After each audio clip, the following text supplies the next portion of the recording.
반갑습니다. 석소장입니다. 자, 지난 시간 11개 치의대 및 치전원의 2025학년도 전형계획 총정리를 했던 것에 이어서 오늘은 많은 학생 학부모님들이 관심을 갖고 계신 전국 37개 약대의 2025학년도 수시 전형 총정리 콘텐츠로 여러분들을 찾아뵙게 되었습니다. 약대의 경우 의대와 마찬가지로 6년제로 운영이 되지만 의사국가고시 합격 및 졸업 이후에도 통상적으로는 굉장히 많은 과정을 거쳐야 하는 의대와 다르게 졸업 이후에 여러 현실적인 배경만 뒷받침이 된다면 바로 개국이 가능하다는 점에서 여러모로 큰 관심을 받고 있는 전공입니다. 물론 최근에 들어서는 피부과 시술 전문으로 일반의 자격 취득 이후 여러 과정을 거치지 않고 바로 미용의료 시장으로 나아가는 일반인들도 많고요. 마찬가지로 보증금이나 권리금 등 현실적인 배경의 부족과 개국 약국 사이의 경쟁 심화 등으로 인해서 졸업 이후에 곧바로 개국보다는 폐의 약사로서의 삶을 쭉 이어나가고자 하는 약사들도 많아서 예전과는 상황이 조금 달라지기는 했지만 정년 걱정 없는 전문직이라는 측면에서 일반적인 회사원이나 연구원보다는 확실하게 선호도가 높습니다. 특히 의대를 지망할 성적이 충분함에도 불구하고 약대를 지망하는 학생 학부모님들과 대화를 나누다 보면은 피를 안 보고 일해도 된다, 고생을 덜 해도 된다는 등 확실한 선호 포인트들이 있는데요. 이러한 선호 포인트들이 약대 전형 최초 합격군 입결이 기묘하게 높게 나오는 핵심적인 이유이기도 하니까 메디컬 계열을 지망하시는 분들께서는 성적 높다고 무조건 의대 쓰는 것은 절대 아니고 오히려 의대보다 고생을 덜 해도 되는 약대이기에 지원 전략이 더 까다로운 대학들이 많다는 점을 꼭 명심해 주시길 바라겠습니다. 추가적으로 오늘의 콘텐츠에서는 약학대학 소속 약학과 이외에도 경희대학교, 원광대학교, 우석대학교에 개설되어 있는 약학과 유사 전공인 한약학과에 대한 자료도 포함되어 있습니다. 한약학과는 약학과와 다르게 4년제인데 이전 경희대학교 약대 분석 콘텐츠에서 말씀을 드렸다시피 한약사 자격증 취득 이후에 약간의 제약이 존재하기는 하지만 약사와 마찬가지로 약국 개설권을 취득할 수가 있어서 메리트가 높아 약학과에 갈 성적이 안 된다면 한약학과로 전략 자체를 중간에 선회해서 준비하는 경우도 꽤 많습니다. 특히 보통 한약학과 하면 골방 속 노인이 한약재를 서랍에서 꺼내는 고전적인 이미지를 상상하시는 분들이 많은데 여러분이 약국에서 마주해서 약을 건네받은 그분이 약사인지 한약사인지는 아무도 모를 정도로 약국 산업에 잘 녹아들어 있습니다. 우리가 약국에서 약을 살 때 마주한 분의 명찰을 하나하나 검증하는 것도 아니고 심지어 한약사가 약국을 개설한 뒤에 폐약사를 고용해서 운영하는 경우도 굉장히 많은데 이런 경우 일반적인 약국이랑 크게 차이를 알아보기도 어렵고요. 한약사면 한약국만 개설하는 것이 맞는 것 아닌가라는 생각을 하시는 분들도 더러 계실 텐데 한의학 및 한약학 분야는 아직까지 한의사와 한약사 사이에 한의학 분업이 안 되어 있는 등 여러 현실적인 요인들이 많이 얽혀있는 바람에 여기서 말씀드리기는 어렵고요. 언젠가 다른 콘텐츠에서 기회가 되면 좀 더 자세하게 이야기하도록 할 예정이니까 우선은 넘어가도록 하겠습니다. 아무튼 다시 본론으로 돌아와서 한약학과 입시 측면의 이야기를 해보자면 대부분의 학생 학부모님들께서는 약학과와 한의학과의 존재만 알지 한약학과의 존재 자체를 모르시는 바람에 그냥 넘어가시거나 원서 접수 시즌이 되어 부랴부랴 한약 관련 비교과를 살짝 넣고 소신 지원을 하시는 경우가 많습니다. 그런데 이전에 말씀드렸다시피 애초에 저런 약국 개설권을 노리고 처음부터 한약학과만 노리고 준비하는 학생 학부모님들도 굉장히 많은 상황이라 저렇게 급하게 준비하시거나 지원하신 분들은 대다수는 불합격이라는 결과를 마주하고는 합니다. 약사이든 한약사이든 약 관련 전문직 라이선스를 원하시는 분들께서는 이러한 사항을 참고해서 오늘의 콘텐츠를 살펴봐 주시면 좋겠고요. 그럼 바로 시작을 해보도록 하겠습니다. 자, 우선은 가장 먼저 2025학년도 전형계획 기반으로 제작한 전국 37개의 약학대학 약대 한 약학과 개설대학교 지역 모집인원 전형 종교 및 세부 전형 수능 최저 학력 기준 유무와 세부 수능 최저 학력 기준 전형별 제한사항 현재 시점 기준 가장 최신 입시 결과인 2023학년도 입시 결과 등을 정리한 자료입니다. 방금 말씀드렸다시피 경희대학교, 원광대학교, 우석대학교에 한해서는 한약학과 관련 자료도 첨부되어 있으니까 이 점을 잘 참고해서 살펴봐 주시면 좋겠고요. 그 다음 자료는 전체 자료에서 2, 3학번 입시 결과에 해당하는 부분을 제외한 2025학년도 전형에 초점을 맞춘 자료입니다. 모집인원, 전형 방법 및 제한사항, 수능 최저 학력 기준 등에 대한 정보들이 메인이니까 전년도 입결이고 뭐고 난 우선 2025학년도 입시가 어떤 식으로 이루어져야 하는지 봐야겠다 하시는 분들께서는 해당 자료를 중심으로 살펴보시는 것을 추천드리겠습니다. 자료를 보면 알 수 있다시피 약대의 경우 치의대 수능 최저 학력 기준 범위보다 훨씬 넓은 N개합 N+1에서 7등급 구간에 수능 최저 학력 기준이 설정되어 있습니다. 사실 모집인원 측면에서는 치의대 3배에 가깝고 의대의 절반에 달하는 수준이라 전국에 그만큼 많은 약대들이 개설되어 있고 각 대학교의 상황에 따라서 가지각색의 수능 최저 학력 기준을 요구하고 있다라고 생각을 하시면 됩니다. 솔루션 안내 통화를 진행하거나 솔루션을 진행하다 보면은 대다수의 학생 학부모님들께서는 약대 가려면 내신은 1.5등급 정도가 마지노선이라 하던데 정말인가요? 라고 질문을 해주시는 경우가 많은데요. 정말 대학교 바이 대학교입니다. 수능 최저 학력 기준이 높은 약대라면 학생부 교과 전형과 학생부 학생부 종합전형 상관없이 네임밸류 대비 의외로 낮은 입결이 형성되어 있는 경우도 많고요. 수능 최저학력 기준이 낮은 약대라면 네임밸류 대비 의외로 높은 입결이 형성되어 있는 경우도 많기 때문에 그렇습니다. 그렇기 때문에 여러분들께서는 전년도 입결이고 뭐고 난 우선 2025학년도 입시가 어떤 식으로 이루어져야 하는지 봐야겠다 수준에서 자료 살펴보기를 마무리하시는 것이 아니라 꼭 이 전체 자료를 통해서 어떤 대학교의 어떤 전형이 어떤 수능 최저학력 기준으로 어떤 입결을 형성해 두었는지를 면밀하게 관찰을 해보셔야만 합니다. 의대의 경우 수능 최저학력 기준이 워낙 존재감이 큰데 그 중에서 지원군들도 대부분 N수를 각오하고서라도 의대만을 노리는 학생들이 많아서 일반 종합대학교나 다른 메디컬 계열과 병행 지원하는 학생들이 여러모로 한정적인데 반해 약대의 경우 수능 최저학력 기준의 존재감이 각자의 기준과 선호도에 따라서 다르게 해석될 수 있고 학문 특성상 또한 인지도 특성상 굉장히 많은 타계열 병행 지원자들이 달려드는 양상이 벌어지기 때문에 그렇습니다. 약대 측에서 거꾸로 다양한 수능 최저학력 기준을 구성해두고 있는 건 역시 공급자 측면에서 이러한 상황을 명백하게 이해하고 있기 때문이기도 하니까 이 점을 잘 참고해 주시길 바라겠고요. 그 다음 자료는 2025학년도 기준 수능 최저학력 기준을 적용하지 않는 약대 목록입니다. 강원대학교 춘천캠퍼스, 경희대학교, 덕성여자대학교, 동국대학교, 서울대학교, 성균관대학교, 수명여자대학교, 연세대학교 서울캠퍼스, 제주대학교, 중앙대학교, 충북대학교, 한양대학교, 에리카 등이 해당이 되는데 동국대학교 학생부 교과 학교장 추천 인재 전형 4명과 연세대학교 서울 논술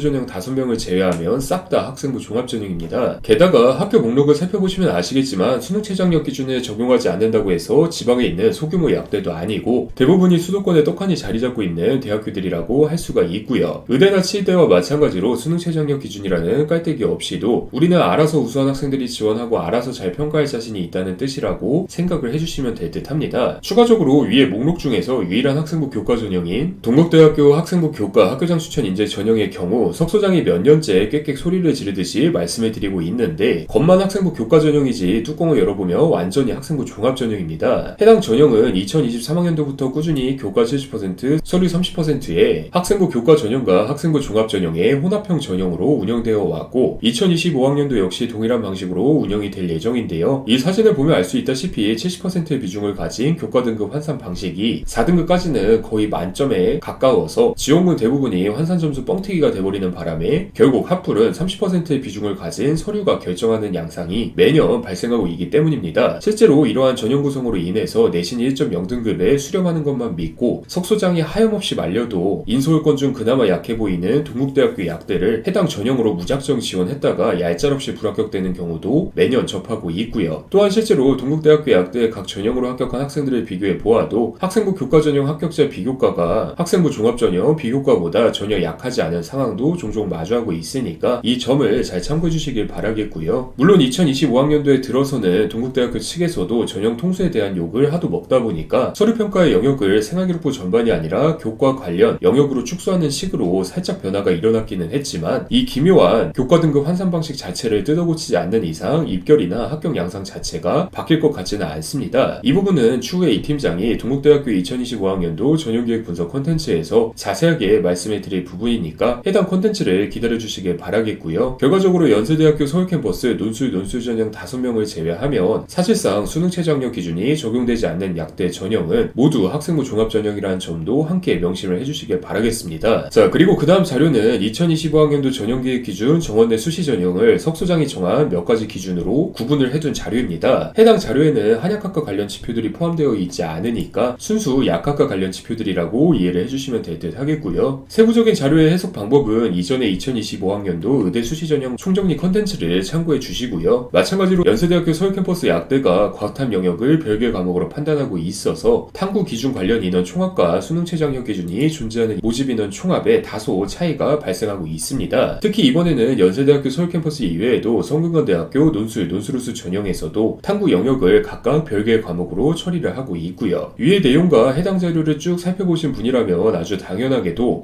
약대 가려면 내신과 모의고사 챙겨서 수능 최저학력 기준 있는 학생부 교과 전형 노리는 게 가장 쉽고 빠르고 덜 성가신 방법이겠는걸이라는 점을 깨달으셨을 텐데 아주 정확한 판단입니다. 그런데 문제는 학생부 교과 전형으로 모집하는 약대가 대부분 지방에 위치해 있다는 점이고 다들 잘 아시다시피 수도권에 위치해 있는 약대 학생부 교과 전형은 약대치고 수능 최저학력 기준이 높거나 수능 최저학력 기준이 해볼만하다 싶으면 입결이 웬만한 지방권 의대는 쉽게 이겨먹을 정도로 높다는 점입니다. 대부분은 1.00등급에서 1.20등급 사이로 입결이 형성되는 책정되어 있어서 그나마 노려볼만 한 것이 2023학년도 50% 컷 기준 1.52등급을 기록한 차이과학대학교 약대인데, 여기는 또 학생부 교과 전형 중에 유일하게 1단계 선발 배수 5배수에 30% 비중을 가진 2단계 면접 평가를 운영하고 있어서 합불이 면접으로 판가름 나는 상황입니다. 한마디로 내신과 모의고사만 챙겨서 수도권 약대를 오려면 내신을 1.00등급에 최대한 가깝게 맞춰놓고 N기합 N+1에서 3등급의 수능 최저학력 기준을 맞출 수 있을 정도로 수능 공부를 해야 한다는 것이고요. 그걸 못하겠는데 수도권 약대를 가고 싶다라고 한다면 학생부 종합전형을 준비해야 하는 선택지밖에 없다라고 요약이 가능합니다. 그래서 실제로 지방에서 약대를 준비하는 학생과 학부모님들의 전략은 어느 정도 일맥상통하는 바가 있습니다. 바로 우선은 내신이랑 비교과랑 모의고사 챙길 만큼 다 챙겨두고 수시 6장 중 지역인재결의 전형을 통한 지방약대 학생부 교과 전형을 몇 장 정도 나름의 안정으로 잡아두고 영남대학교나 조선대학교 등과 같이 모집 인원 규모가 큰 일반 학생부 교과 전형을 상황에 따라서 한두 장 정도 넣어놓고 비교과 완성도에 따라서 남은 수시 카드를 수도권 약대에 투자하는 형식입니다. 물론 이렇게 들으면 굉장히 간단해 보여서 나도와 같은 생각을 하시는 분들이 많으실 것 같은데, 석 소장이 메디컬 계열 관련 컨텐츠에서 누누이 말씀드리다시피 수시 6장 모두를 약대에 투자할 수 있는, 또한 투자하는 학생들의 수는 한정되어 있다는 점을 여러분들께서는 명심을 해주셔야만 합니다. 저기에 약대 말고 다른 카드가 한 장, 두 장 들어가는 순간부터